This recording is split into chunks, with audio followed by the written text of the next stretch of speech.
എല്ലാവർക്കും നമ്മുടെ പ്രാകൃത് റൂട്ട്സ് ചॅनലിലേക്ക് हृदयम निरंज स्वागतम.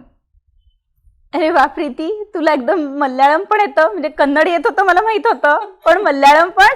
अगं नाही, आता या व्हिडिओसाठी मी पाठ केलेले आहे ते आणि आय होप ते बरोबर आलेलं असेल माझं प्रोनाऊन्सिएशन. हो नाही, नक्कीच एकदम मस्त वाटलं. म्हणजे आम्ही अगं 9 वर्ष बेंगलोरला होतो ना, तर तिथे बऱ्याचशा माझ्या मैत्रिणी होत्या केरळच्या. जसं आपण ते कलकल आपलं रेसिपी दाखवली होती ना, बरोबर.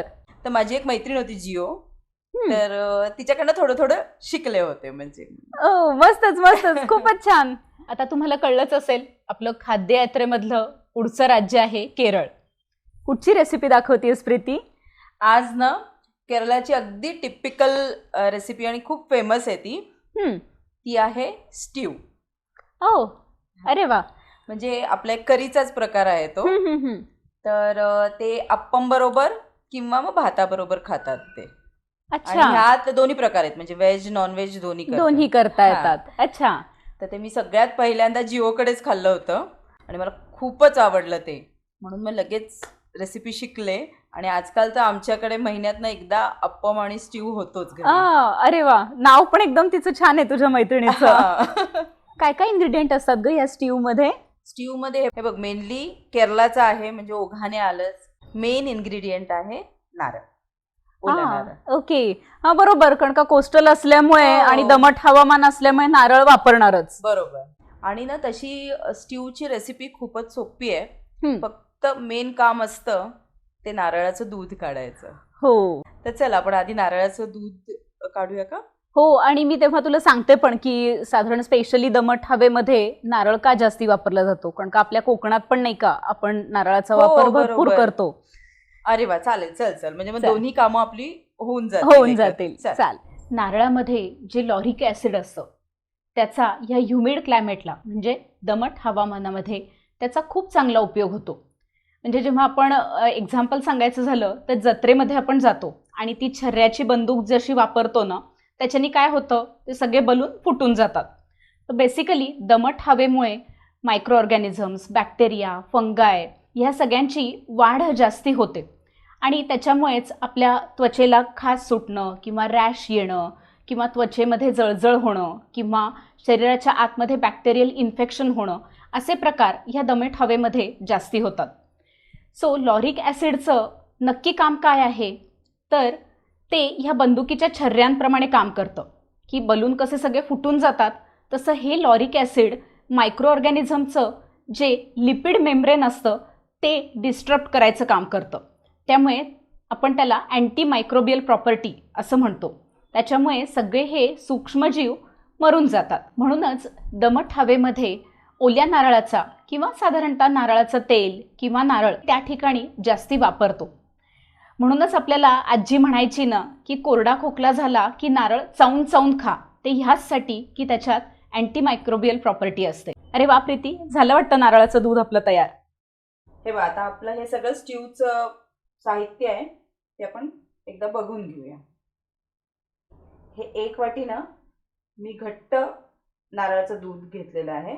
जे आपण पहिल्यांदा दूध काढलं ना ते घेतलेलं आहे, ते आहे 1 कप.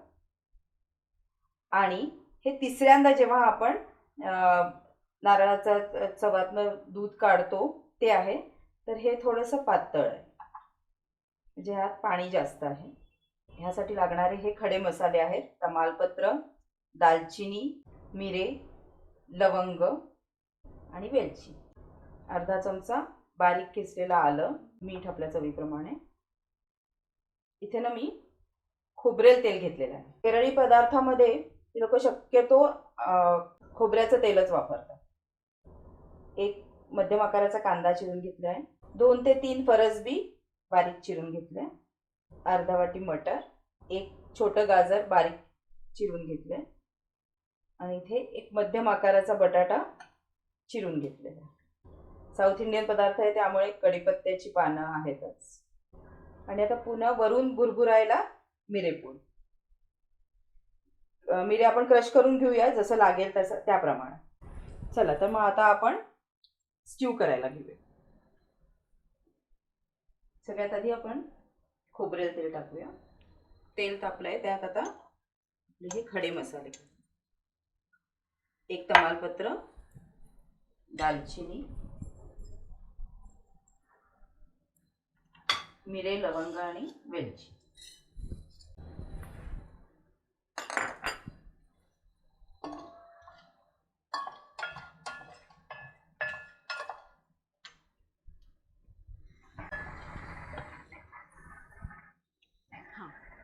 आता त्यात आपण कांदे,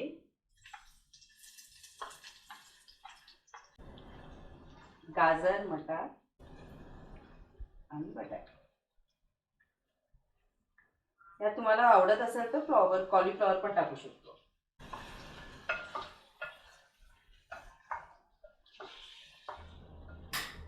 या भाज्या आपण अगदी व्यवस्थित वाफवून घेऊया. आता यात ना मी थोडी कढीपत्त्याची पानं घालते. आलं किसून घातलेलं आहे.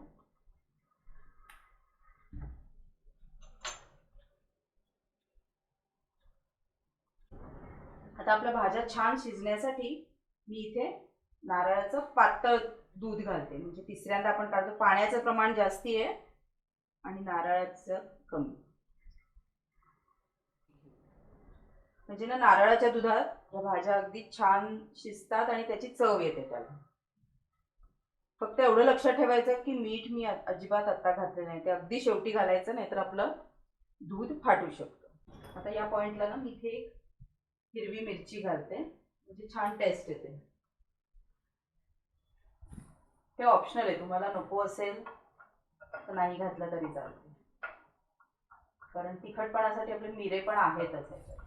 नारळामधल्या लॉरिक ॲसिडची जी आपण अँटीमायक्रोबियल प्रॉपर्टी बघितली, तसंच त्याचा अजून एक उपयोग असतो. ते म्हणजे तुम्ही जेव्हा अन्न खाता तेव्हा त्या इन्शुलिन सिक्रेशनसाठी ती इन्शुलिन सिक्रेशनची यंत्रणा अजून कशी कार्यक्षम करता येईल ते हे लॉरिक ॲसिड ते काम बघतं. त्यामुळे कधीकधी काय होतं, इन्शुलिन रेझिस्टन्स म्हणजे आपली बॉडी ही कधीकधी इन्शुलिन रेझिस्टन्स क्रिएट करते. त्यामुळे हा इन्शुलिन रेझिस्टन्स तुम्हाला अडथळा निर्माण करतो. तो हा अडथळा निर्माण होऊ नये ह्याचं मुख्य काम हे लॉरिक ॲसिडचं असतं. हे बघा, आता आपल्या भाज्या चांगल्या शिजलेल्या आहेत. आता आपण हे घट्टवालं आपलं नारळाचं दूध. तुझ्या त्या नारळाच्याच छान दिसत आहेत वाट्या. हा, आता थोडस चवीसाठी मिरे अगदी थोडी टाकूया. आता थोड्या वेळ आपण एक वाफ काढूया याची. एक छान उकळी आलेली आहे. आता यात ना मी चवीपुरतं मीठ टाक.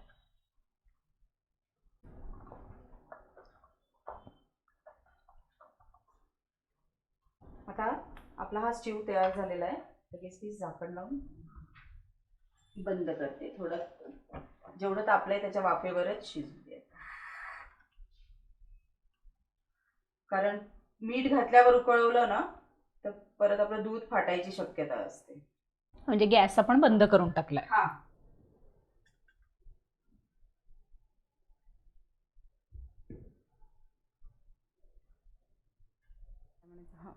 हे घे मानसी, आपलं स्ट्यू सर्व करायच्या ह्या दोन्ही पद्धती आहेत. म्हणजे भाताबरोबर पण, आणि हे आहे अप्पम. हा बरोबर, तिकडचं बरंच फेमस आहे.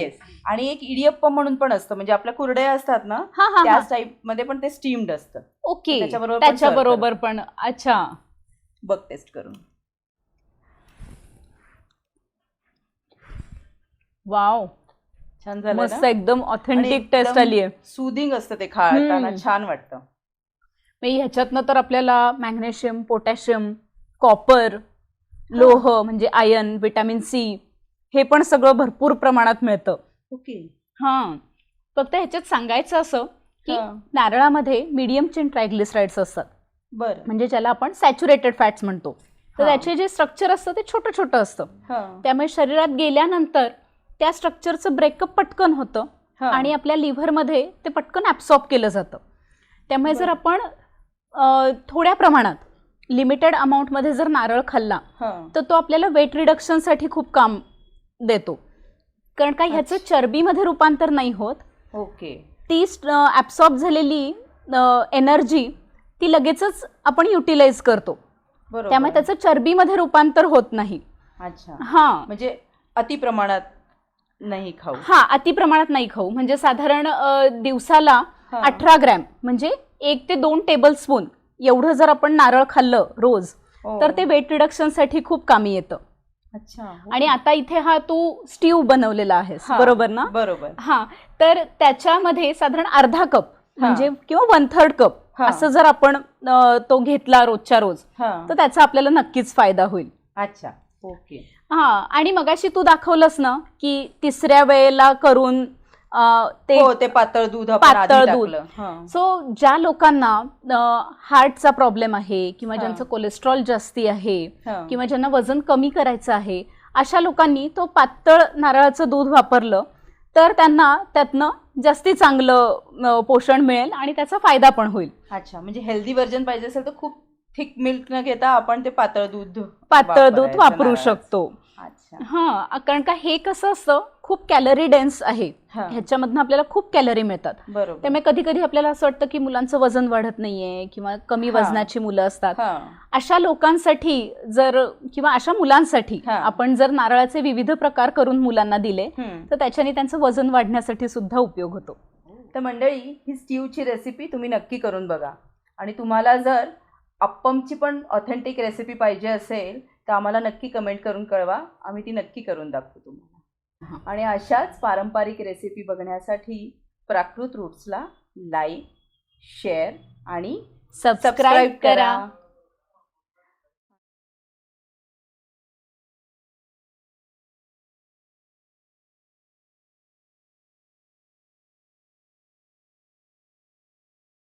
तर मंडळी आपली ही प्रजासत्ताक दिन स्पेशल खाद्ययात्रा तुम्हाला कशी वाटली? तशी बरीचशी राज्य आपली राहून गेली, 4च राज्य झालेली आहेत. तर आम्ही पुढील राज्यांच्या पारंपरिक रेसिपीज दाखवायचा नक्की प्रयत्न करू पुढच्या वेळेस. पण ह्या 4 राज्यांची खाद्ययात्रा तुम्हाला कशी वाटली ते कमेंट करून आम्हाला नक्की कळवा.